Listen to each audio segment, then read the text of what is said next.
మొన్న అన్నాడు నేను 15 ఆగస్టు లోపల 2 లక్షల రూపాయల రైతు రుణమాఫీ చేస్తాను. నేనంటే రేవంత్ రెడ్డి నువ్వు 15 ఆగస్టు లోపల చేయకపోతే నువ్వు రాజీనామా చేయాలా, నువ్వు చేస్తే నేను ఎమ్మెల్యే పదవికి రాజీనామా చేసి మళ్ళీ సిద్దిపేటలో పోటీ చేయను అన్నాడు. నేను ఆ సవాల్ను స్వీకరించి మంచిది హరీష్ రావు గారు, నీ సిట్టి జేబులో పెట్టుకో రాజీనామాది. 15 ఆగస్టు తర్వాత సిద్దిపేటకు నీ శని వదులుతుంది, చింతమాడికలో పోయి చింతశెట్టు కింద వండుకో అని చెప్పిన. ఇవాళ ఏమంటుండే అమరవీరుల స్తూపం దగ్గరకు పోయి దాన్ని కూడా ఆయనకి ఎప్పుడు మోసం చేయాలనిపిస్తే ఆ మోసానికి ముసుగు అమరవీరుల స్తూపం.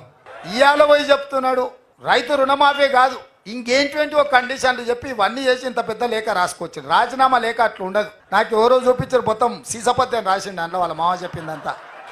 రాజీనామా లేఖ ప్రిస్క్రైబ్డ్ ఫార్మెట్లో స్పీకర్ గారు ఒక ఫార్మెట్ ఇస్తాడు, దాంట్లో ఒక్క పదము పొల్లు పోయినా ఆ కాగితమే చెల్లదు.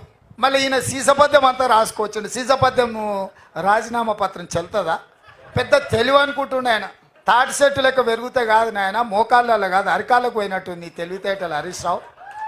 ఇప్పుడు కూడా నేను చెప్తున్నా హరీష్ రావు, నీ సవాల్ను స్పష్టంగా మేము స్వీకరిస్తున్నాం. 15 ఆగస్టు లోపల 2 లక్షల రూపాయల రుణమాఫీ చేస్తా, నీ రాజీనామా రెడీగా పెట్టుకో.